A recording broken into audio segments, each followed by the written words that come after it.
मुगल काल। इसका 2 फेज है। कितना फेज है? 2 फेज है। पहला फेज है और दूसरा फेज है 1800। ये कहलाता है फर्स्ट फेज और ये कहलाता है सेकंड। इसको कहते हैं मुगल काल। 1526 लेकर 1707 तक और 1707 से लेकर 1862 तक कहते हैं decline of Mughal. Decline of उत्तरवर्ती मुगल काल। उत्तरवर्ती मुगल काल। ठीक।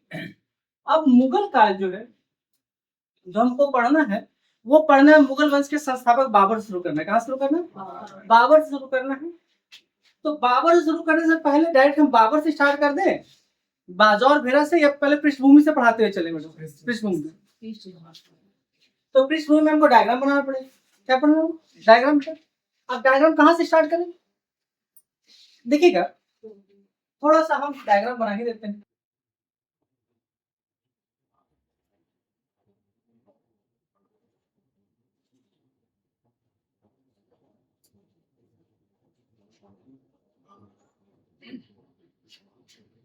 ठीक, मान लीजिए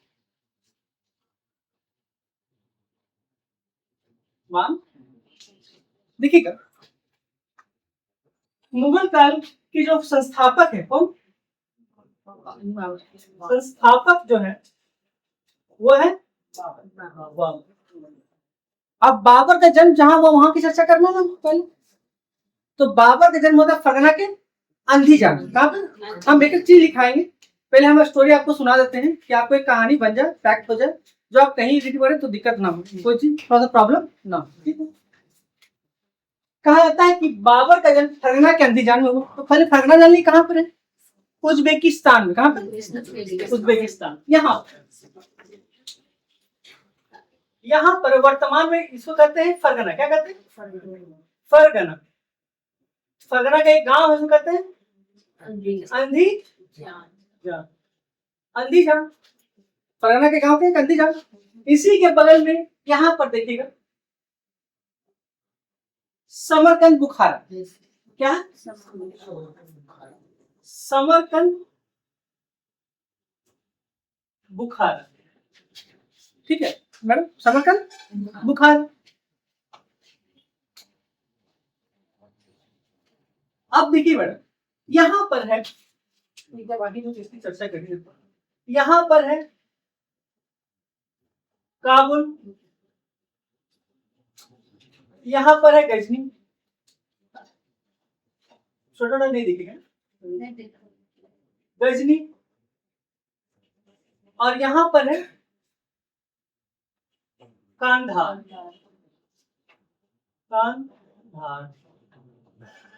कांधार। ठीक है। ये इतना डायग्राम है, इसी पे आपको समझना है। समझना?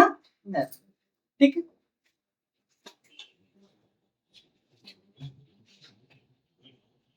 अब आते हैं जन्म। क्या आते हैं? बाबर का जन्म। बाबर का जन्म कब हुआ? 1383 को। अब 2 डे मनाया जाता है 14 फरवरी को। कितने डे? एक है ब्लैक डे और एक है वैलेंटाइन डे। आपको जो पसंद है उससे आप याद कर लीजिए। जो पसंद है, वैलेंटाइन डे 14 फरवरी को और 14 फरवरी को ब्लैक डे। Black day. जन्म 14 फरवरी 1483 का हो फरगना के अंधीजान में। स्थान क्या है? स्थान क्या है? फरगना के अंधीजान।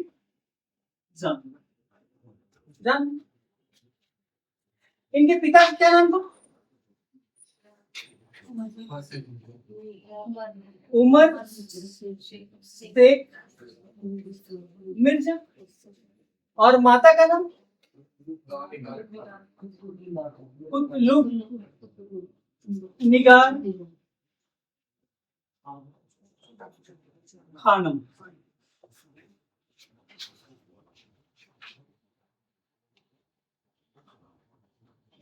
दादा का कुछ नाम था क्या? यूनुस खान। क्या था? यूनुस खान। दादी का नाम एहसान दौलत बेगम। एहसान दौलत बेगम। इतना जानना काफी है, लेकिन हम यहाँ जब दादा दादी तो नहीं, नाना नानी है। ये क्या है? ये नाना है। क्या है? ये नाना है और ये नानी। अब दादा भी आ जाइए, तो लिख ही दिए। दादा कुछ नाम है क्या? अबू सैयद मिर्जा। अबू सैयद मिर्जा। अबू सैयद मिर्जा। दादी का भी कुछ नाम होगा? आयशा। बस खाली ये चेंज करना है। यहाँ एहसान है, यहाँ क्या है? आयशा। आयशा दौलत बेगम। इसलिए दोनों नानी और दादी की याद में बहुत टेंशन नहीं। ठीक है। बाबर के जीवन में इनका बहुत बड़ा एहसान, योगदान। इनका एहसान दौलत बेगम। हर बुरी परिस्थिति में कौन साथ दिए? एहसान दौलत बेगम। चर्चा करते हैं, अभी आगे आएंगे तो चर्चा करेंगे।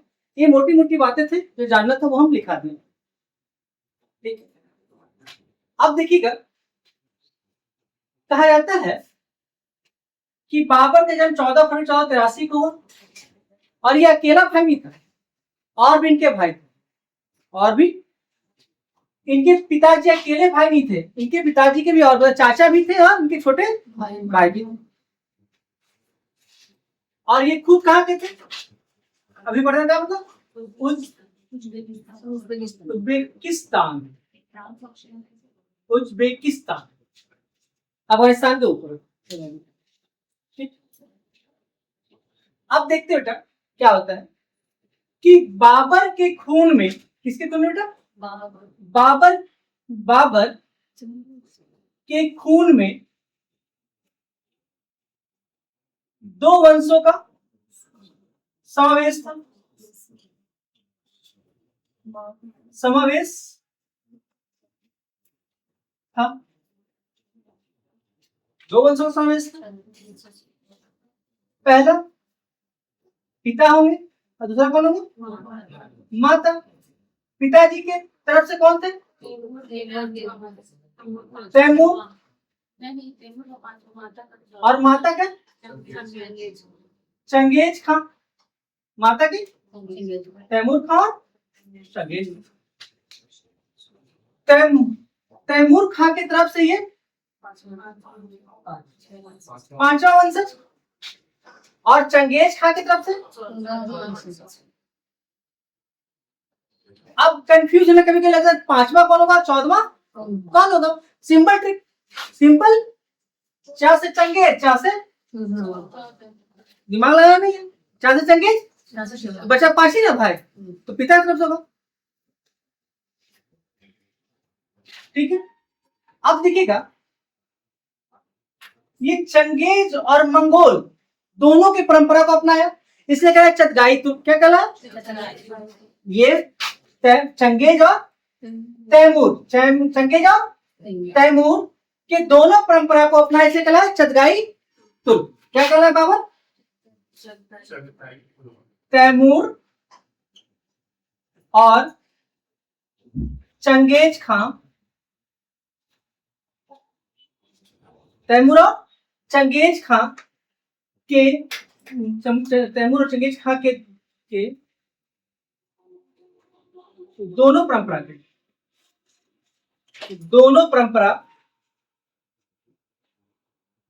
परंपरा को अपनाया, इसलिए इन्हें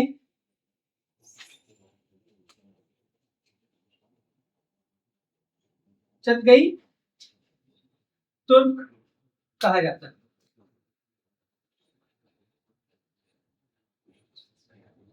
क्या कहा जाता है? चतगई तुर्क, चतगई तुर्क। ठीक। अब बाबर का जन्म हो चुका था वैलेंटाइन डे के दिन 14 फरवरी 1483, ब्लैक डे ही बोल सकते हैं। इनके पिताजी चत गई है चत चत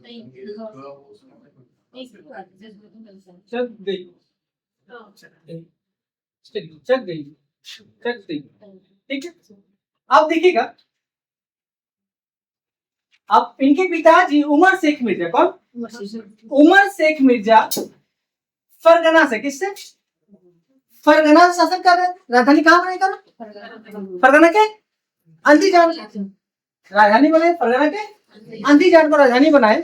और कहा जाता है कि वहां शासन करने लगे।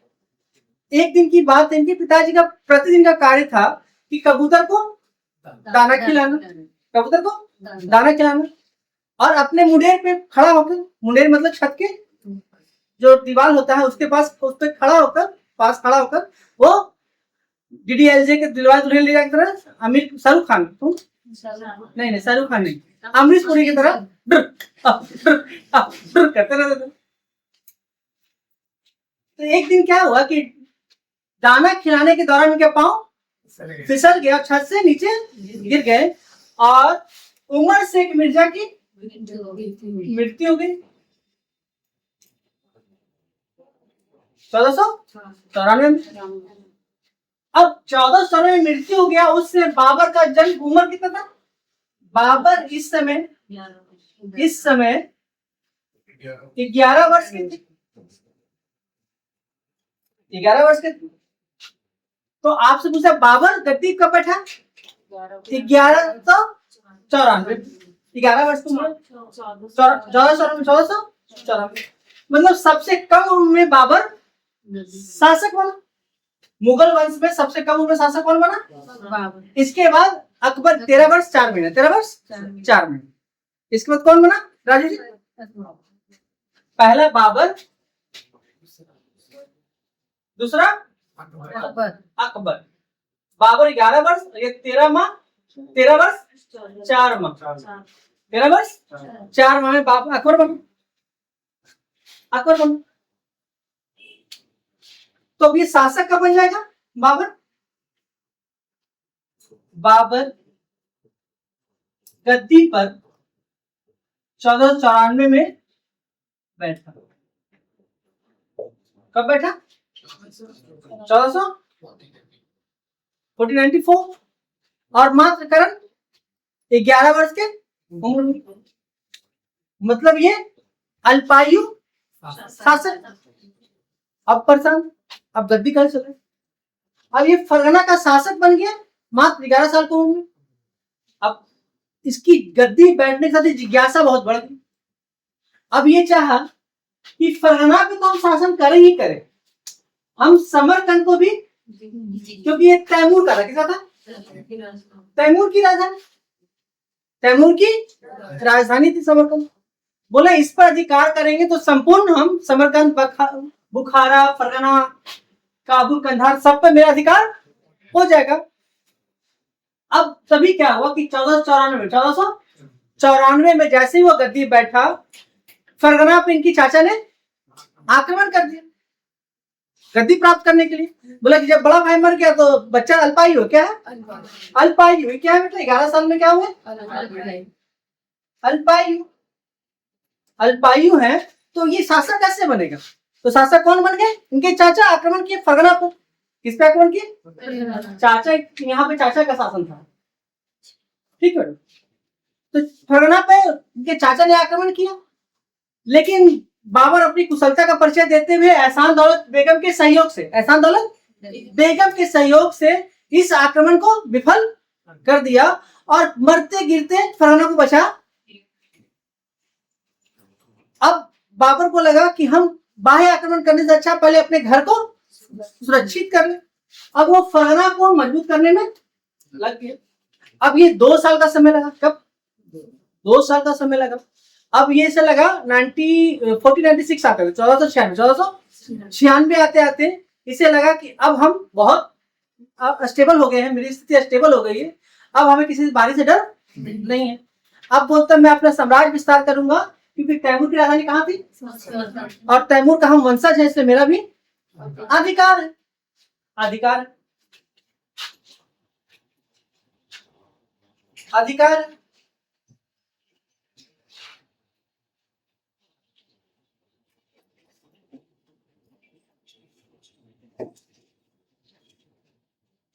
अधिकार। अब देखिएगा इसको एक किलोमीटर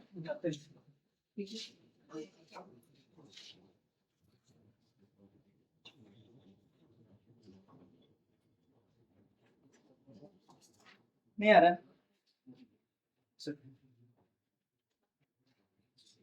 एक रिपीट करने की जरूरत इसमें नहीं है मैडम, इसलिए हम नहीं रिपीट कर रहे। ठीक है, हम मेन चीज आएंगे, ये नॉर्मल क्वेश्चन है कि पिता का नाम क्या है, नाना का नाम क्या है, दादा का नाम क्या है, दादी का नाम क्या है, नानी का नाम क्या है, तैमूर से कितने बने, चंगेज खान कितने बने, कई कई तुर्क कैसे कहलाता है, मृत्यु कब हुआ, और बाबर के शासक बने कब हुआ, ये कॉमन क्वेश्चन, इसलिए हम आगे बढ़ते हैं। मेन चीज आप आते हैं,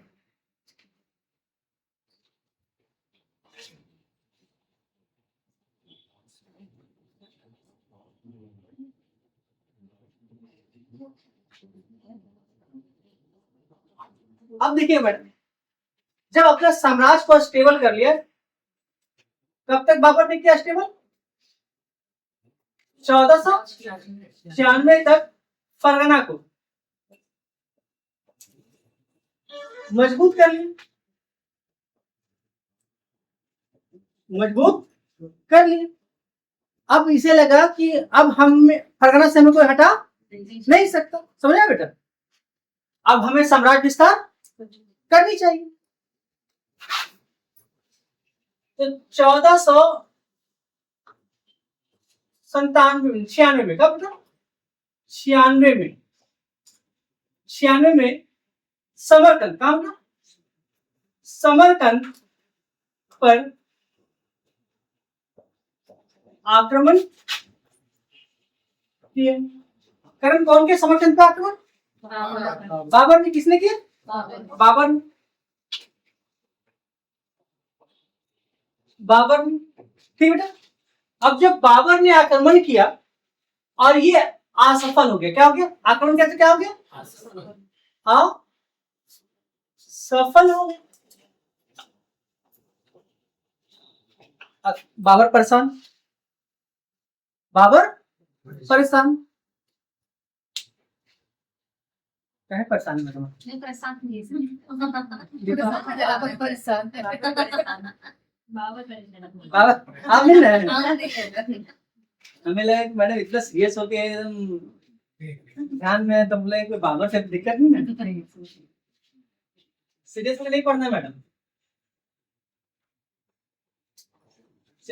अब देखिए मैडम क्या होता है कि सब असफल हो गया, और नेक्स्ट ईयर फिर 1497 में समरकंद पे, क्या, समरकंद पर पुनः आक्रमण किया और सफल रहा, और सफल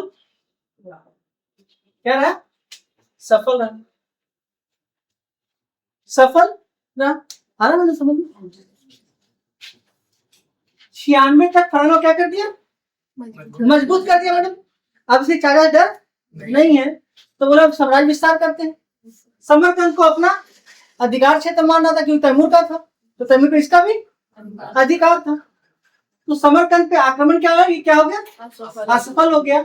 अगले वर्ष पुनः क्या किया, लेकिन सफल रहा, लेकिन स्टेबल नहीं रहा, स्थिर अस्थायित्व नहीं आया, और मात्र 3 माह कुछ दिन आया था मैडम, एग्जैक्ट कितना, 100 दिन, 3 माह था, बुक में 3 माह लिख देता, डायरेक्ट लिख देता है, लेकिन कुछ बुक में 3 माह 10 दिन लिखता है, 3 3 90 और 10 100, ठीक, 3 माह 10 दिन लिखता है, बात वही है, बात वही, माह 3 माह 10 दिन समरकंद का शासक बनकर रहता है, समरकंद का शासक बनकर आता है। 3 माह 10 दिन बाद पुनः समरकंद के हाथ से, 3 माह 10 दिन के बाद समरकंद पुनः बाबर के हाथ से निकल जाता निकलने में कुछ होता है क्या? अब वो पुनः बेचैन हो जाता है कि कैसे हम समरकंद को प्राप्त करें। ठीक है, समरकंद तो जाता ही जाता है और फरगना भी चल जाता है, मतलब प्लस फरगना भी चला जाता है, दोनों निकल जाता हाथ से। बहुत परेशान, अब ये भटकते रहता, अभी नहीं, अभी तो नेक्स्ट टाइम, अभी तो पार्टी। अब देखिएगा क्या होता है कि तभी क्यों कबीलाई समाज, उसमें क्या था, कबीलाई समाज पर निर्भर था सब। अब वहां से पुनः अपनी सेना को संगठित करना शुरू करता है और मजबूत होता है और मजबूत हो जाता है। तभी 1502 में एक युद्ध लड़ता है, सरे पुल या सराय पुल। आप क्या बोलेंगे इसको? आप सरे पुल बोल दें या सराय पुल बोल दें? लिखिएगा 1502 में सराय पुल, कौन? सराय पुल के युद्ध में युद्ध हुआ। किसका युद्ध हुआ? सराय पुल का युद्ध हुआ। ठीक बेटा, सराय पुल का युद्ध हुआ और युद्ध किसके बीच हुआ?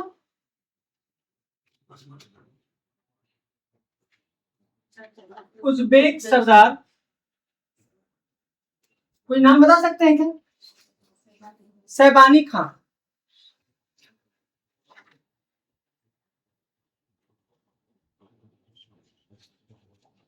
शैबानी खान वर्सेस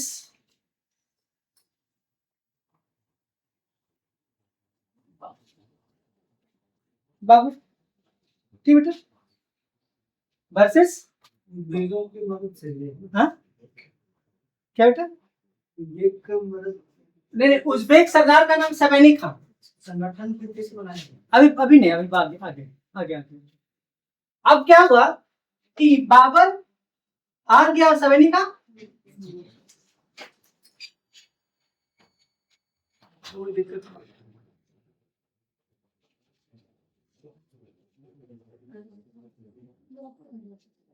जीत गए।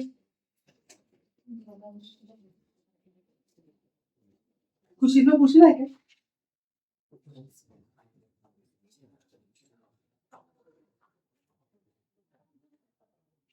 शैबानी खान जीत गया। अब समरकंद और फरगना पर अब इसका अधिकार पूर्ण रूप से खत्म। समरकंद एवं फरगना पर अधिकार पूर्ण रूप से समाप्त।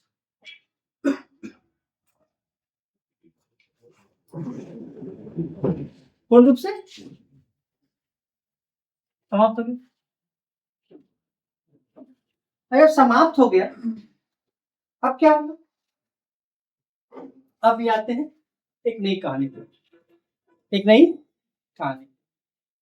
अब बेचारा ये भटकना शुरू हो गया। अब ये गरीबी के हाल में अपने सैनिकों को वेतन भी ना दे पाने की जद्दोजहद से जूझ रहा था कि कैसे हम अपने सैनिकों को वेतन दे, और वेतन के लिए संघर्ष करना शुरू किया, लेकिन रास्ता कहीं दिख नहीं रहा। तभी काबुल और गजनी पर इनके चाचा थे। चाचा का नाम क्या था? उलुग बेग मिर्जा। चाचा क्या नाम है? 2-3 चाचा है, एक चाचा के नाम होंगे। ठीक है, यहाँ के नाम क्या थे? उलुग बेग मिर्जा। आ रहा है क्या? आजा बेटा। उलुग बेग मिर्जा, ये कौन थे? चाचा, बाबर के चाचा। इनके 2 पुत्र थे। कितने पुत्र? दो पुत्र। बड़े पुत्र का नाम था अब्दुल रज्जाक। क्या नाम था उनका? इनके बड़े पुत्र का नाम है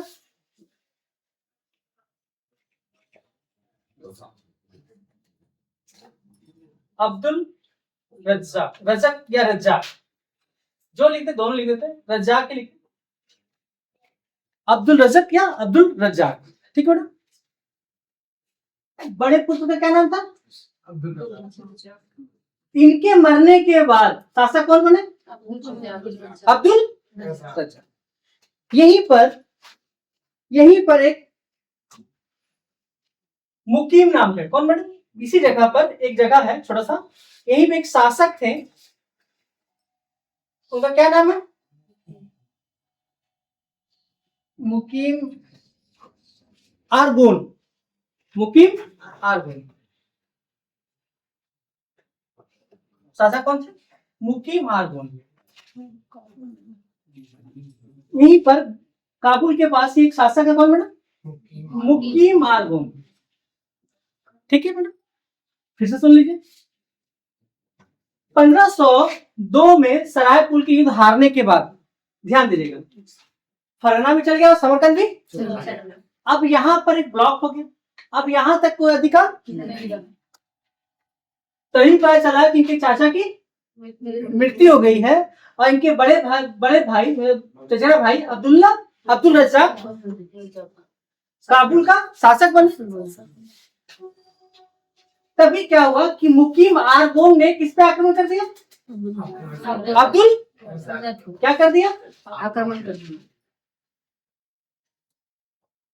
आक्रमण कर दिया और मारकर गद्दी प्राप्त कर लिया। मारकर क्या कर लिया? गद्दी प्राप्त। मतलब ये कहां का शासक हो गया? काबुल और गजनी का। कौन शासक हो गया मैडम? मुकीम आरगोन। यही चीज चल रहा था। ये घटना 1503 की, कब के? 1503 के आसपास। ठीक है ना। अब्दुल रज्जाक को मारने में। हाँ ठीक है, आ रहा है। 1503 में इमीडिएट लिखते क्या? समझ में आता है बेटा? ये घटना कब का? 1503। ठीक है बेटा, ये भी यहीं लिखते, क्रम से चलेगा क्या? छोड़ दे आप लिखिए। ठीक लिखिए बेटा, हो जाएगा। चलिए आगे बढ़े। अब देखिएगा, अब बाबर को लगा प्रीति मैम कि फरगना भी चला गया, अंधेजान तो राजधानी मेरा था जो खत्म हो गया, समरकंद भी, बुखारा भी चला गया, सब चला गया, तो क्यों ना हम जो मेरे चाचा का संपत्ति जिस पर दूसरा लोग अधिकार किया, हम क्यों ना उन पर अधिकार करके वहां पे कुछ समय के लिए गद्दी प्राप्त कर। अब इधर कुछ बचा नहीं था। अब बाबर ने क्या किया कि काबुल पर आक्रमण किया 1504 में। कब किया? तो ये मुकीम आरगोन जो है वो काबुल पर अधिकार। हाँ, काबुल और गजनी के पास। काबुल और गजनी दोनों।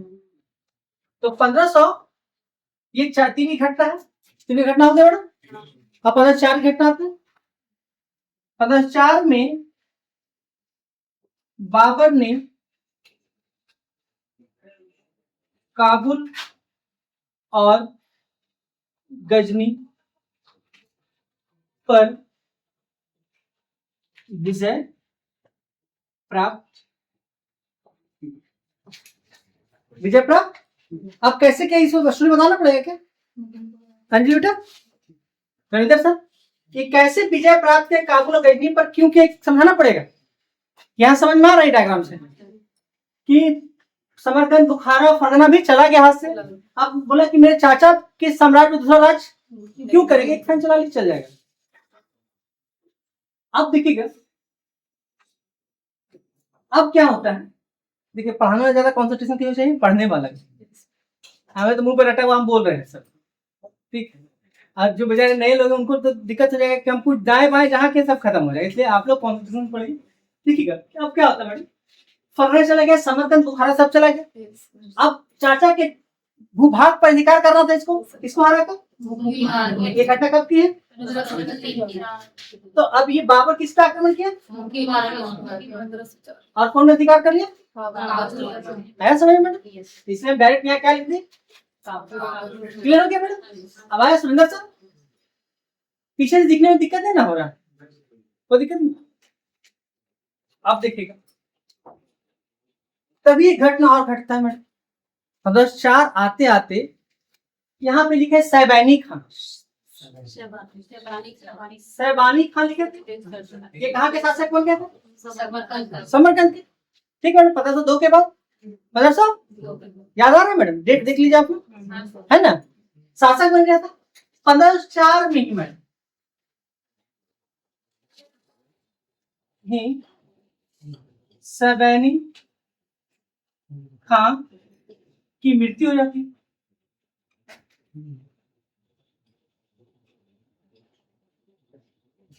किसकी मृत्यु हो जाती है बेटा? अब मन ललचाए रहा ना जाए, मन ललचाए रहा ना जाए, और बाबर का फिर दिल किस पे आ गया? कि वंस मोर, वंस, लेकिन कोई सहयोग देने वाला नहीं। बोले करे तो क्या करे, बार बार इच्छा हो रही है कि फिर से एक बार हम समरकंद पर अधिकार कर ले, लेकिन कोई मिल नहीं रहा सहयोग करने वाला। इतना बलशाली था नहीं कि सैबानी के उत्तराधिकारी को ही हरा सके, लेकिन कोई सहयोग करता तो हरा सकते। अच्छा, मौका की तलाश में चलना शुरू हुआ। तभी 1507 में, कब? 7 में बाबर ने मिर्जा की उपाधि त्याग कर बादशाह की उपाधि ग्रहण की।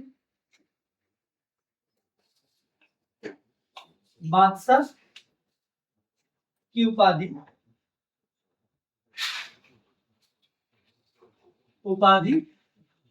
ग्रहण। तो बादशाह की उपाधि कब ग्रहण किया? 1507 में। और 1507 में जैसे ही बादशाह की उपाधि लेता है, 1507 में कंधार को भी कंधार बोलिए बात है, कंधार ही लिखते हैं। 1507 में ही कंधार को जीत, किसको जीत लिया? करण। मिर्जा की उपाधि कब जाएगा? क्या लिया? बादशाह। सुल्तान बादशाह में फर्क यही है कि सुल्तान अपने ऊपर खलीफा को मानता है, बादशाह अपने ऊपर पैगंबर को मानता है। एक डायग्राम बना देते हैं। एक बार फिर से 1500 यहाँ से अभी डायग्राम बना देते हैं इसका। डायग्राम बनाते ज्यादा अच्छा। यहाँ तक कोई दिक्कत? 1507 में क्या जीत लिया? कंधार। मतलब कि काबुल हो गया, गजनी हो गया, कंधार हो गया, भारत की सीमा पर प्रवेश, बॉर्डर में प्रवेश कर गया। अब भारत और बाबर की सीमा आपस में टकरा रही, टकरा। फिर से एक डायग्राम छोटा बनाते हैं इसको, लोग का पिक। ये कोई भाग जितने नहीं, काबुल विजय के बाद, काबुल विजय के जीतने के बाद वो मिर्जा बादशाह की उपाधि लिया, उसके बाद जीता क्या? इसको बेटा इधर आ रहा है क्या? इतना तो ये मिटा ही देते हैं।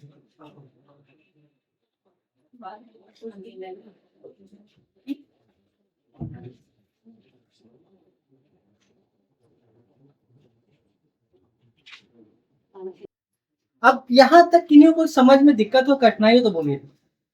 कोई दिक्कत है ना? देखिएगा, एक आता है सुल्तान और एक आता है बादशाह। ठीक है, सुल्तान के ऊपर क्या होता है? सुल्तान के ऊपर होता है खलीफा, और खलीफा को होता है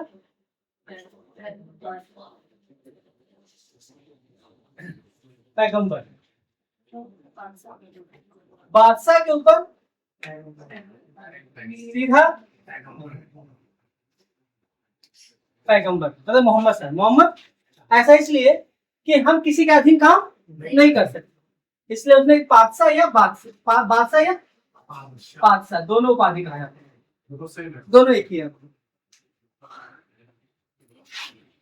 कोई दिक्कत यहाँ पे? अब कहाँ तक थे हम लोग? कंधार जीत लिए, बहुत अच्छा बात। अब आते हैं कंधार जीते। कंधार कब में? 1507 में। अब ये घटना 1511 में बाबर ने, हमने कहा मन ललचाए रहा ना जाए, किससे बोले थे? समरकंद। तो समरकंद की चर्चा कर लेते हैं फिर से।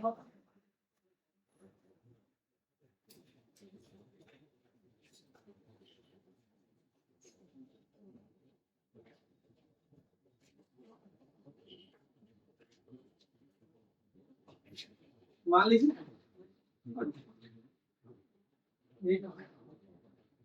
यहाँ क्या मैडम? समरकंद, बुखारा। यहाँ क्या है? यहाँ क्या है?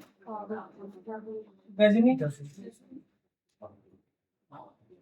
काबुल, कंधार। कंधार आप देखते हैं, और ये सीमा है, ठीक है। 1511 में बाबर ने ईरान के शासक 1512 में ईरान के शासक शाह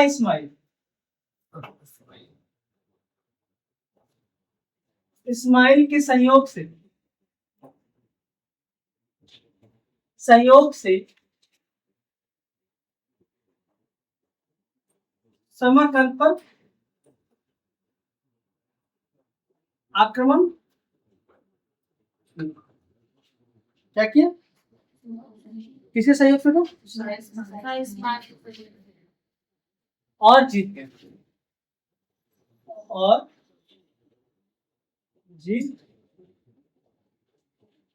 जीतने के बाद क्या होता है?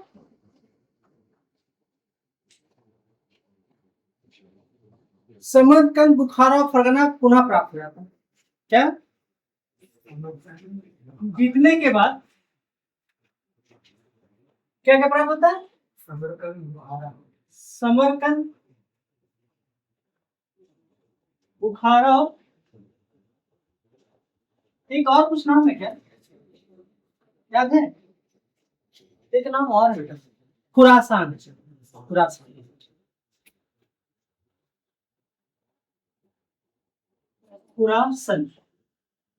खुरासन, ये 4 क्षेत्र को पुनः जीता। कब जीता?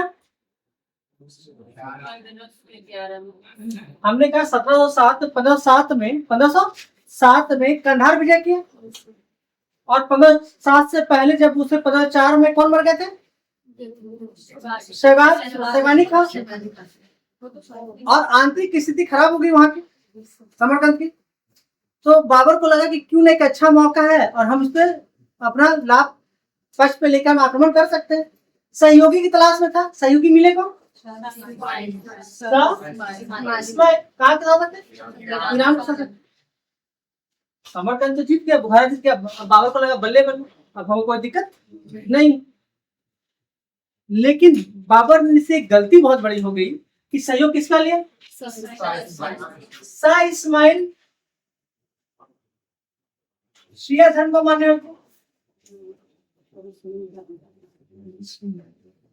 वाले। बाबर सुन्नी धर्म को मानने वाले। और समरकंद के लोग कौन धर्म के मानने वाले? सुन्नी। मैडम, सब लोग कौन धर्म को मानने वाले थे? मतलब समरकंद, बुखारा, फरगना, खुरासान कौन धर्म मानते थे? तो यहाँ के लोगों में एक अफवाह फैल गया कि मेरे विरोधी से, मतलब मेरे धर्म के विरोधी से सहयोग लेकर बाबर ने फरगना के अंदीजान, बुखारा, समरकंद और खुरासान को जीता है। ये इस्लाम धर्म के, मेरे धर्म के खिलाफ है। यहाँ की जनता ने बाबर का विरोध करना शुरू कर दिया और इतना विरोध किया कि इसे वहां से भागना पड़ गया। अब जैसे ही विरोध हुआ तब जो समरकंद के आसपास वाले कबीले थे उनको उज्बेक थे अब्दुल्ला खां को मौका मिल गया। तो 1512 में कब एक युद्ध होता है, कोई नाम बताएंगे क्या? तो बताइए।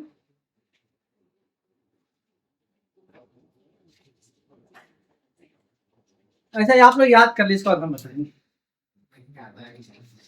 सब ऐसे मंथन करने लगा कि सब एकदम सबको रट लिया है। फुले मलिक इसका नाम क्या है? फुले मलिक का युद्ध हुआ। कब हुआ मैडम?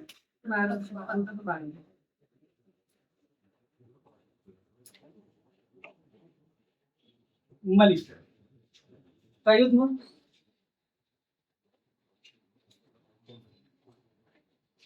अब युद्ध जो हुआ मैडम, उबेदुल्ला बहुत हुआ अब्दुल्ला, लेकिन उबेदुल्ला ठीक है। युद्ध किसके बीच हुआ?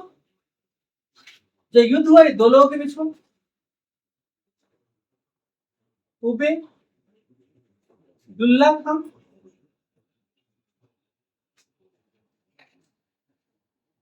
वर्सेस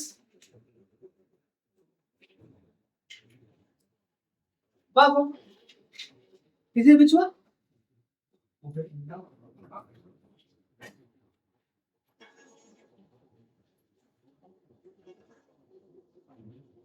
अब इसमें जीता कौन?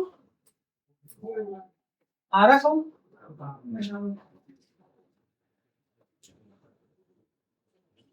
अब जब ये युद्ध हार गया तो समरकंद, फरगना, बुखारा, खुरासान सबको त्याग दिया। सबको मतलब कुछ बचा?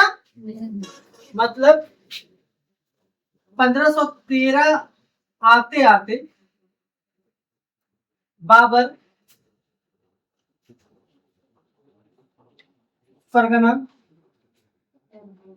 समरकंद, बुखारा को भूल गया और बोला कि अब हम समरकंद पर अपना समय व्यर्थ नहीं कर। अब क्या बोला?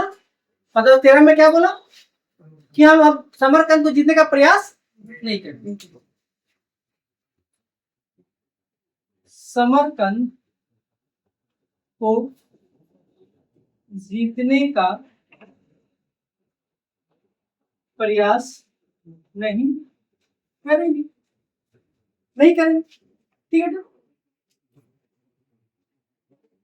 नहीं करेंगे।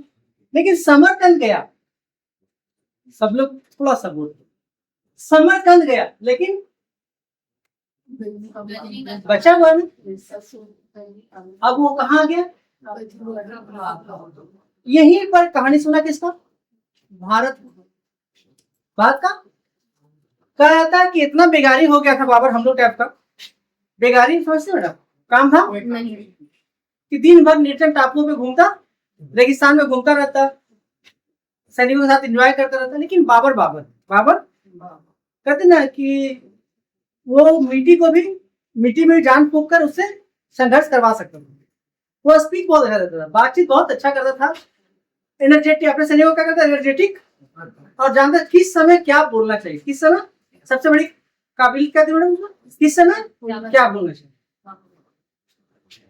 अब देखिएगा, अब सब तो ये भी खत्म, बचाएंगे। यहाँ पर एक बुढ़िया दादी से इसने कहानी सुन रखा था कि भारत सोने की चिड़िया है और तैमूर ने पहले उसे जीत चुका। तो तैमूर जब जीत चुके तो मेरा अधिकार है, हम तैमूर के 5वें वंशज है। 5वें मेरे दादा परदादा, जो दादा हुए कौन दादा कहलाएंगे? वो 5वें वंशज में कहलाएंगे। मतलब परदादा की जो भी सरदादा परदादा जो होते हैं वो होंगे। अब बोले मेरे दादाजी का जमीन और उस पर अधिकार कोई और करे, ये कैसे संभव है? बेरोजगार था, कोई तो लड़ने के लिए कहीं ना कहीं बहाना चाहिए। सैनिकों को बिजी रखना है, सैनिकों को बिजी रखना है, तब तो सैनिक मेरे पास रहेंगे, क्योंकि लूटपाट से उसकी आय चलती थी। सैनिक को बिजी रखना। अब यहाँ पर आए, अब बोलेगा अच्छा ठीक, कोई दिक्कत नहीं, आके काबुल में आराम से बैठा। इसी समय भारत की परिस्थिति भी जाननी हो। अब वो भारत का गेट नॉक करेगा ना, तो नॉक जब करेगा तो भारत की परिस्थिति जाननी होगी ना। अब आते भारत की परिस्थिति, कैसे आक्रमण वो भारत पर किया।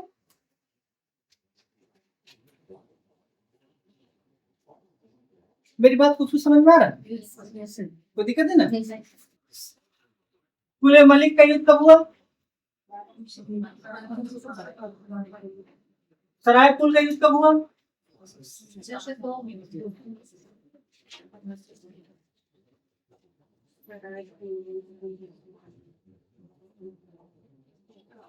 ठीक,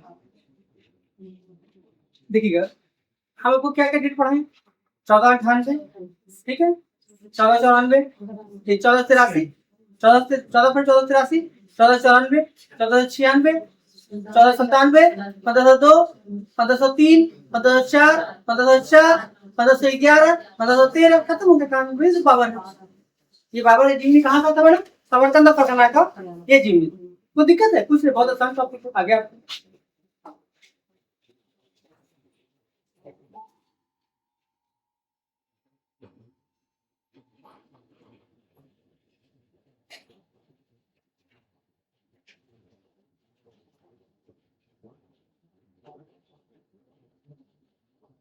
प्रिंटिंग प्रिंटिंग करने बहुत मन है, बनने चाहिए।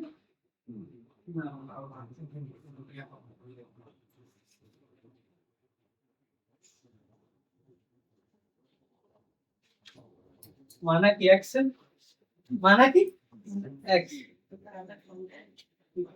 अब देखते हैं, अब है देखना भारत की राजनीतिक, सॉरी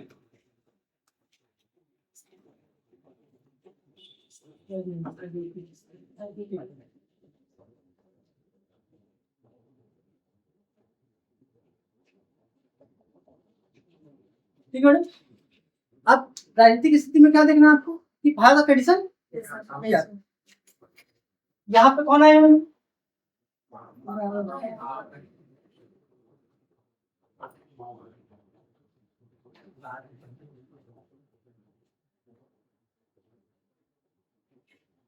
बाबर आए हैं, ठीक, डबल छोटी से गलत है।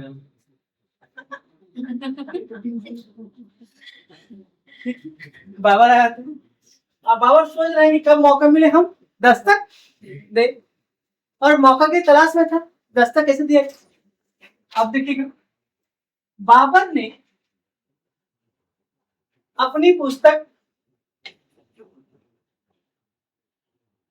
बाबर नाम जो स्वयं लिखे थे, मुगल काल के दो शासक ऐसे हुए जो बायोग्राफी लिखे, ऑटोबायोग्राफी, एक बाबर एक हुमायूं। जहांगीर, जहांगीर तुझुके जहांगीर, दो लोग लिखे, ये फर्स्ट और वो सेकंड। जहांगीर तुझुक जहांगीर। अभी इसकी चर्चा नहीं करें, क्यों इसकी चर्चा करें। दो लोग लिखे मैडम ऑटोबायोग्राफी। बाबर नाम लिखा है, लिखा हुआ है मैडम कि जिस समय मैं भारत पे आक्रमण करने जा रहा था उससे 5 मुस्लिम और 2 हिंदू राज थे, और ये आपस में ही अपने साम्राज्य विस्तार के लिए उलझे हुए थे। अब वो कौन कौन उसकी चर्चा करती।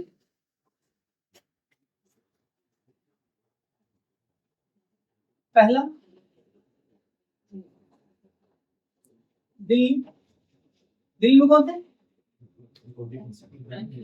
इब्राहिम लोधी।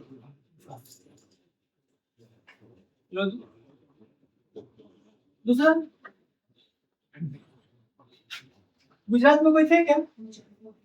मुजफ्फर खान होती है, केवल गुजरात नहीं थे यहाँ पे।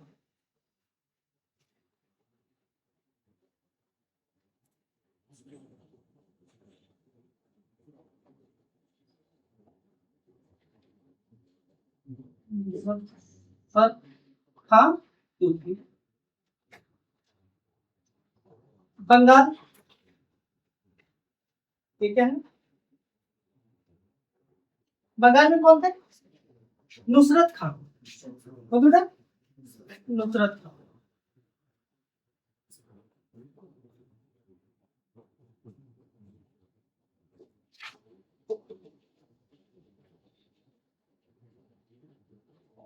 ये मालवा।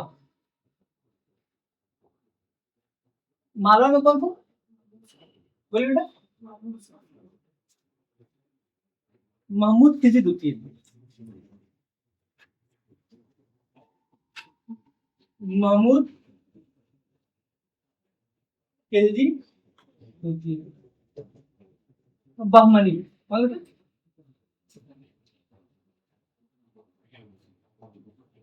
तो थे क्या बहमनी? कलीमुल्ला साहब।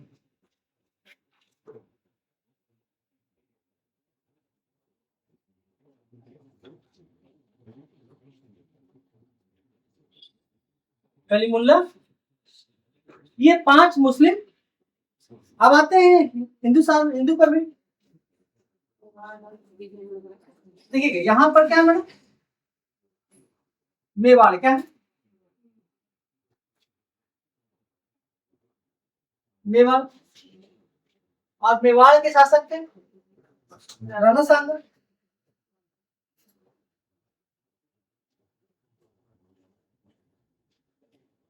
राणा सांगा बड़े पुत्र का नाम?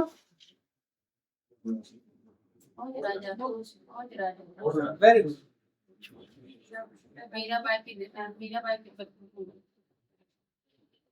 ये है विजयनगर साम्राज्य।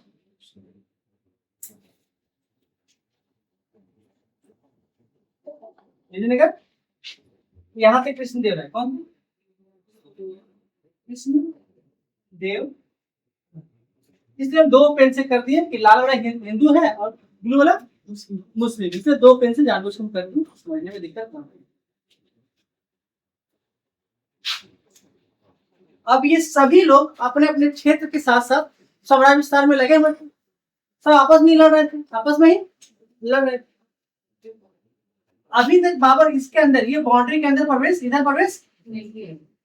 मतलब भारत की सीमा पर आके वो 4 युद्ध लड़ता है। कहते हैं 4 युद्ध। बाजौर भेरा, फिर पेशावर, सियालकोट और फिर मुल्तान और दीपालपुर। ठीक मैडम। और सियालकोट पेशावर के साथ पुनः बेजौर और भीड़ा को पूरा जीतता है, पुनः जीतता है। तो चर्चा करते हैं।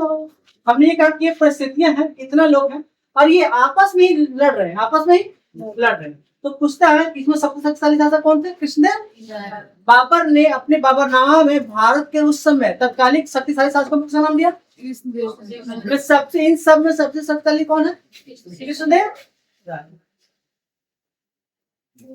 सबसे शक्तिशाली शासक। तो अब आते हैं आगे। अब आते हैं आगे।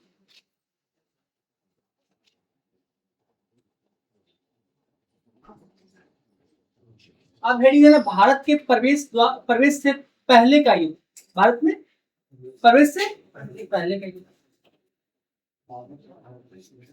क्या लिखेंगे? 2 मिटा सकते हैं क्या मैडम?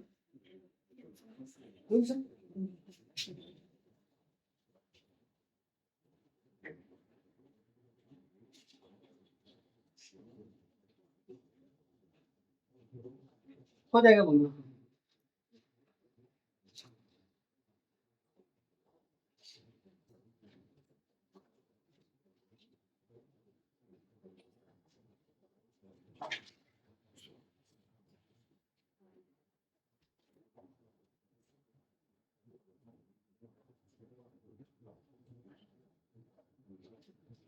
आगे बढ़ सकते हैं? कोई दिक्कत है?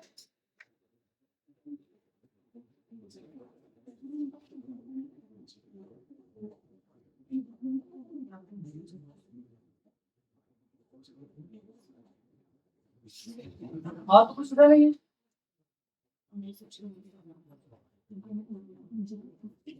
अब देखिए बाबर का प्रारंभिक युद्ध।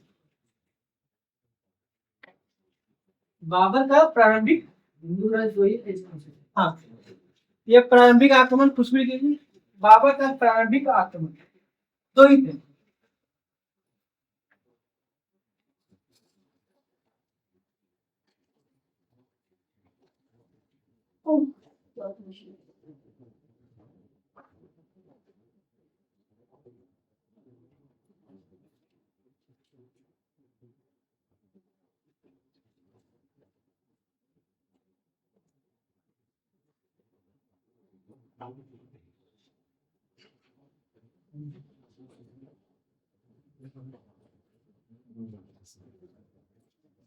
प्रारंभिक लिख रहा है क्या मैडम? अब भारत विजय से पहले इन्होंने 4 आक्रमण किए। बाबर ने कितने आक्रमण किए? 4 आक्रमण किए। युद्ध लड़े, 4 आक्रमण। पहला 1519 बाजार एंड भेरा।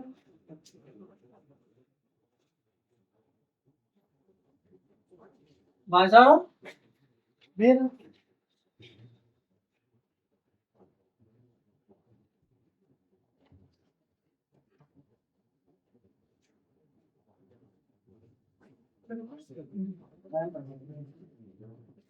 तो बाजार और भेरा।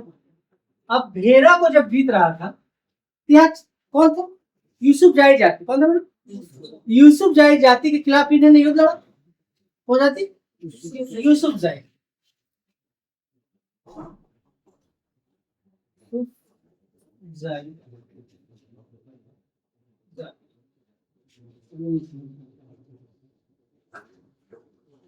यूसुफ जाही जाति के खिलाफ युद्ध लड़ा था। किसे युद्ध था? यूसुफ जाही जाति के विरुद्ध।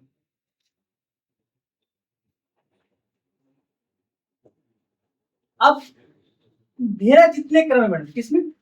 भेरा जितने क्रम में, ध्यान देना है। भेरा जितने क्रम में, भेरा में क्या था? किला। क्या था? किला।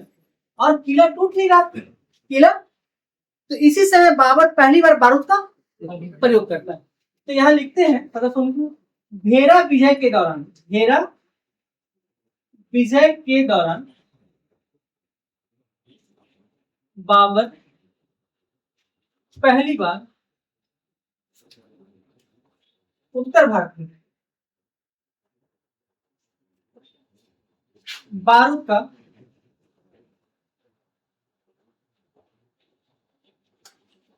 प्रयोग करता। हाँ हाँ, बॉर्डर पे, बॉर्डर, भारत के बॉर्डर पे। हमने जान से क्या लिखा में? हमने इससे पहले विजयनगर पढ़ा था, बहने विजयनगर। तो पहली बार कहाँ बात का प्रयोग? वहीं पे हुआ था। कौन से युद्ध में? आज से नाम है। हाँ, सब डेट बता दे। 67 में। शासक नाम बम। शासक नाम बासे बम वन बम। इधर याद है मैडम? अब यही में पहली बार किसका उपयोग किया? अब 1519 में, 1920 में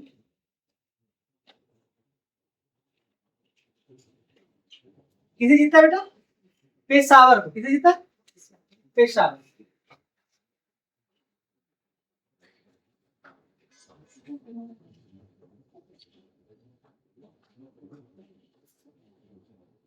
पेशावर विजय करता हूं।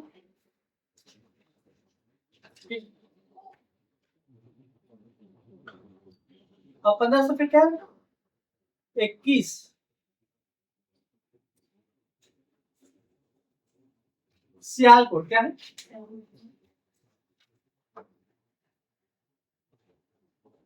सियालकोट, बाजार, घेरा को जीतता है। मतलब ये दोनों को पुनः जीतता है। ये दोनों को पुनः पुनः आक्रमण।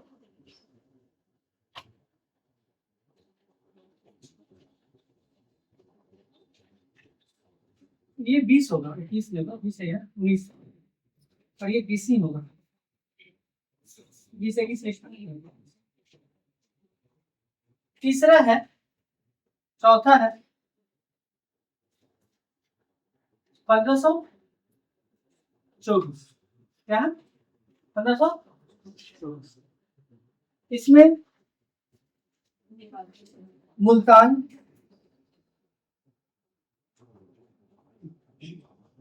दीपालपुर और लाहौर, लाहौर को जीतता है।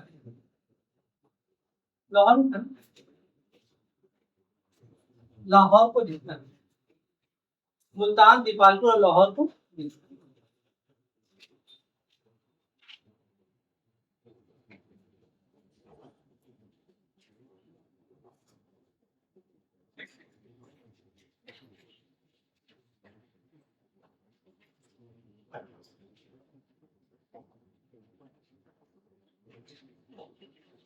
लाहौर मुल्तान कहने के बाद पंजाब के क्षेत्र में वो आ चुका है, मतलब ये क्षेत्र में आ चुका है। अब कहीं भी दस्तक देगा। अब ये क्षेत्र टकरा रहा है इब्राहिम लोधी से। किधर टकरा रहा है? किधर टकरा रहा है? इब्राहिम लोधी से। क्षेत्र कहाँ था? इब्राहिम लोधी का क्षेत्र। अब इब्राहिम लोधी और बाबर के बीच में अब तो मिलन होगा ही होगा, क्योंकि दोनों का सीमा टकरा रहे हैं। तो ये होता है पानीपत का। इसकी चर्चा आज ही करें, कल कर दो? कल कर दो।